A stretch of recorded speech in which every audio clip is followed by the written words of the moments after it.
Intermittent fasting एक वजन कम करने की स्ट्रैटेजी है। Metabolic problems, BP, sugar, cholesterol में भी ये मदद करता है।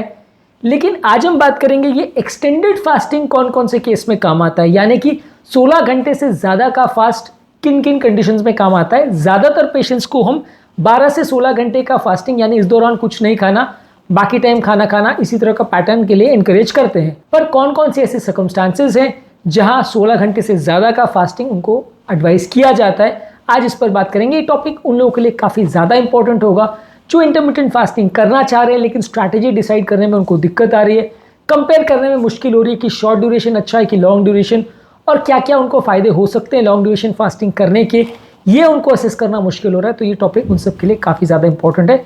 बीच बीच में फास्टिंग इसमें कैसे वर्क करती है और क्या क्या इसके फ़ायदे हैं, ये सारी चीज़ों को हम डिस्कस करते चलेंगे टॉपिक में, इसलिए हर पॉइंट आपके लिए इंपॉर्टेंट होगा। टॉपिक को इसलिए बीच बीच में से नहीं, पूरा देखें, एंड तक देखें। और टॉपिक पर जाने से पहले जो लोग हमारे चैनल पर नए हैं उन्हें रिक्वेस्ट करूंगा कि साइंटिफिकली करेक्ट और यूजफुल इन्फॉर्मेशन के लिए और मिस इन्फॉर्मेशन से बचने के लिए हमारे चैनल को सब्सक्राइब करें।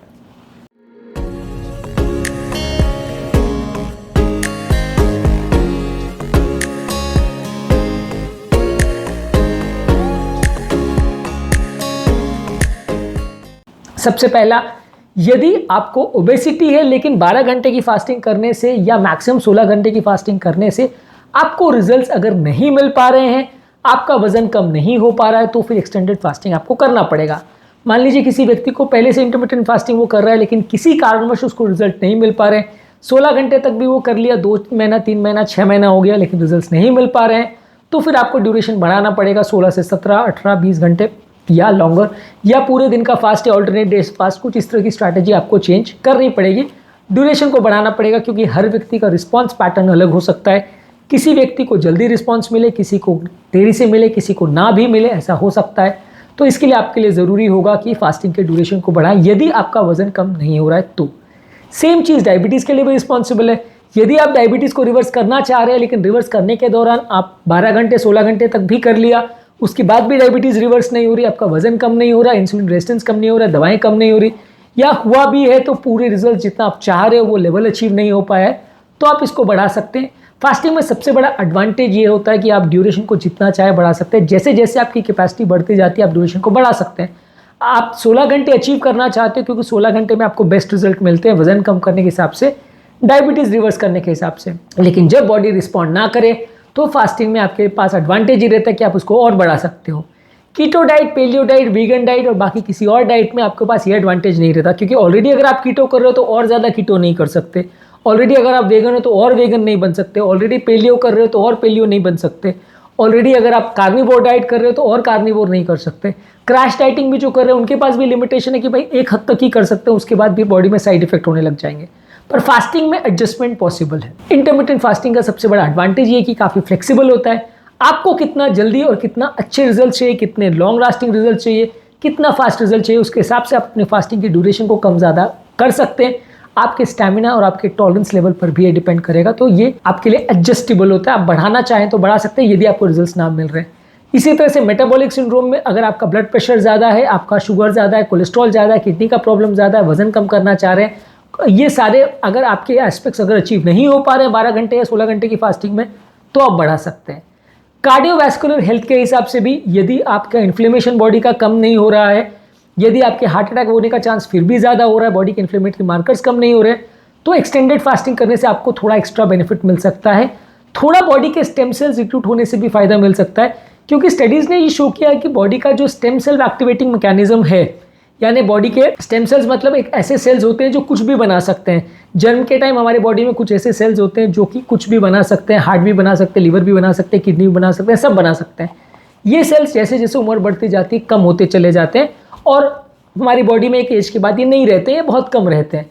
अब मान लीजिए किसी का हार्ट डैमेज हो गया या ब्रेन डैमेज हो गया तो वो स्टेम सेल्स ज़्यादा चाहता है, जिसकी वजह से उनका हार्ट में हीलिंग होने का कुछ फ़ायदा उसको मिल सकता है। काफ़ी स्टडीज़ ने जहाँ डायरेक्ट उन्होंने स्टेम सेल्स हार्ट में डाला उनको फ़ायदा मिला, पम्प फंक्शन में थोड़ा सुधार देखने को मिला, 2-5% तक का इंप्रूवमेंट देखने मिला। पूरा नॉर्मल हो जाता है ऐसा नहीं होता, लेकिन थोड़ा इंप्रूवमेंट होता है। इंटरमिटेंट फास्टिंग एक तरीका है जिससे आप बॉडी के नेचुरल स्टेम सेल्स को रिक्रूट कर सकते हो, नेचुरल स्टेम सेल्स को बुला सकते हो और वो हार्ट की हीलिंग को बढ़ा सकते हैं। बॉडी में जो ऑटोफैजी का मैकेनिज्म है कि बॉडी अपने खराब सेल्स को हटाता है और नए सेल्स को लेके आता है, ये सेल्फ हीलिंग प्रोसेस जो है, बॉडी को रिन्यू करने का प्रोसेस है, ये भी लॉन्ग ड्यूरेशन फास्टिंग में ही ज़्यादा एप्लीकेबल होता है। तो यदि आपको ऑटोफैजी का फ़ायदा लेना है, यदि आपको स्टेम सेल्स का फ़ायदा लेना है, तो लॉन्ग ड्यूरेशन फास्टिंग आपको करना पड़ेगा, क्योंकि इसके लिए मिनिमम 18 घंटे का फास्टिंग या कई बार 36 घंटे तक का भी फास्टिंग करना पड़ता है, तब ये लोग एक्टिवेट होते हैं।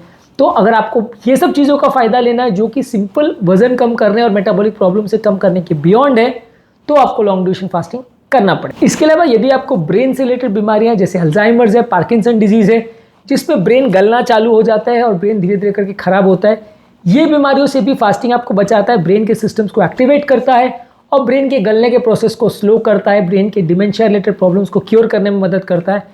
तो इस मामले में भी फास्टिंग अगर आप लॉन्ग ड्यूरेशन करोगे तो ही आपको ज़्यादा फायदा मिलेगा, शॉर्ट ड्यूरेशन में नहीं मिलेगा। इसी तरह से कैंसर वाली जो बीमारियां हैं वहाँ पे भी लॉन्ग ड्यूरेशन फास्टिंग से आपको ज़्यादा मदद मिलती है। काफ़ी स्टडीज़ ने शो किया है कि 18 घंटे से ज़्यादा जब आप फास्टिंग करते हैं तो ब्रेस्ट कैंसर, कोलोन कैंसर और बहुत सारे तरह के कैंसर्स जो आपको अफेक्ट करते हैं, इसके चांसेस काफ़ी कम हो जाते हैं।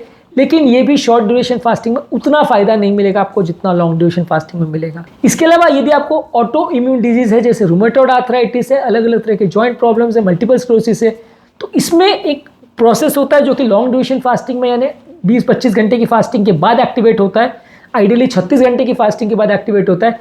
इसमें यह होता है कि बॉडी के सारे जो इम्यून सिस्टम है वो एक तरह से चेंज हो जाता है। बॉडी के ये अबनॉर्मल सेल्स जो हैं जो एंटीबॉडी बना के बॉडी को डैमेज करते हैं, अलग अलग जगह पे सूजन करते हैं, जिससे आर्थराइटिस और कैंसर और मल्टीपल स्क्लेरोसिस जैसी बीमारियां होती है, लूपस एरिथमेटोसिस होता है। ये सारी ही बीमारियों में फ़ायदा मिलता है यदि आप लॉन्ग ड्यूरेशन फास्टिंग करते हो। ये सारी ही चीज़ें शॉर्ट ड्यूरेशन फास्टिंग में उतना ज़्यादा एक्टिवेट नहीं होती हैं, उतना फ़ायदा नहीं मिलेगा। हाँ, थोड़ा बेसिक फ़ायदा आपको मिल जाएगा, पर लॉन्ग फायदा आपको चाहिए तो लॉन्ग ड्यूरेशन फास्टिंग करना पड़ेगा। इसके अलावा लॉन्ग ड्यूरेशन फास्टिंग से लॉन्जिटिविटी व्यक्ति की यानी उसकी उम्र भी बढ़ जाती है। कुछ एनिमल स्टडीज ने शो किया है कि यदि आप लॉन्ग ड्यूरेशन फास्टिंग यानी 36 से 48 घंटे की अगर फास्टिंग करते हैं और कर पाते हैं, बार बार उसको करते हैं, तो मृत्यु दर कम होता है, बीपी, शुगर, कोलेस्ट्रॉल, अलग अलग तरह की बीमारियां, कैंसर से मरने का चांस, ब्रेन के डिमेंशिया से होने का चांस, ऑटो इम्यून डिजीज होने का चांस, ये सारी प्रॉब्लम्स कम हो जाती है और आपकी ओवरऑल सर्वाइवल के चांसेस बढ़ जाती है। पर ये बेनिफिट भी ज़्यादातर लॉन्ग ड्यूरेशन फास्टिंग के साथ देखा जाता है, शॉर्ट ड्यूरेशन में आपको उतना ज़्यादा फायदा नहीं मिलेगा। तो टेक होम मैसेज ये है कि यदि आपको सिंपल वजन कम करना है, डायबिटीज़ कंट्रोल करना है और 12 से 16 घंटे में आपको रिजल्ट्स मिल जा रहे हैं ठीक ठाक, तो ये सफिशिएंट है। लेकिन रिजल्ट्स नहीं मिल रहे हैं, वजन कम नहीं हो रहा, या आपका डायबिटीज़ रिवर्स नहीं हो रहा, या बीपी, शुगर, कोलेस्ट्रॉल कम नहीं हो रहा, या आप इंटरमिटेंट फास्टिंग के बाकी बेनिफिट्स चाहते हैं कि हार्ट का स्टेम सेल बढ़ाना चाहते हैं, हार्ट का पंप फंक्शन बढ़ाना चाहते हैं, ब्रेन की डिमेंशिया को इंप्रूव करना चाहते हैं, कैंसर को कम करना चाहते हैं, ऑटोइम्यून डिजीज को कम करना चाह रहे हैं, ये जो लॉन्ग टर्म बेनिफिट्स हैं जिससे लोगों का मृत्यु दर भी कम होता है, ये सारे बेनिफिट्स एक्टिवेट अगर आप करना चाहते हो और फास्टिंग से ये फायदे अगर आप लेना चाह रहे हो, तो आपको लॉन्ग ड्यूरेशन फास्टिंग को कंसिडर करना चाहिए और लॉन्ग ड्यूरेशन फास्टिंग करने से आपको ज़्यादा फायदा मिलेगा। ये सारे फायदे जो हैं मिनिमम 18-20 घंटे की फास्टिंग के बाद एक्टिवेट होना चालू होते हैं, और जितना लॉन्ग ड्यूरेशन आप फास्टिंग करेंगे, ऑल्दो ये करना मुश्किल होता है, करने में ज़्यादा टफ होता है, लेकिन जितना ज़्यादा लॉन्ग आप फास्टिंग करोगे उतना ज़्यादा आपको इससे बेनिफिट मिलेगा। तो आज के टॉपिक में हमने बात करी कि लॉन्ग ड्यूरेशन फास्टिंग यानी एक्सटेंडेड ड्यूरेशन फास्टिंग करना क्यों ज़रूरी है और कौन कौन सी ऐसी सर्कमस्टांसेस जहाँ एक्सटेंडेड फास्टिंग से फ़ायदा मिलेगा, जहाँ लोगों को एक्सटेंडेड फास्टिंग करना चाहिए। उम्मीद करूंगा कि आज के टॉपिक में कुछ नई बातें जानने को मिली होगी। जो लोग हमारे चैनल पर नए हैं उन्हें रिक्वेस्ट करूंगा कि चैनल को सब्सक्राइब करें, ताकि इंपॉर्टेंट और साइंटिफिकली यूजफुल कंटेंट के लिए आपको भटकना नहीं पड़े और आप मिस इन्फॉर्मेशन का शिकार ना हो जाएं।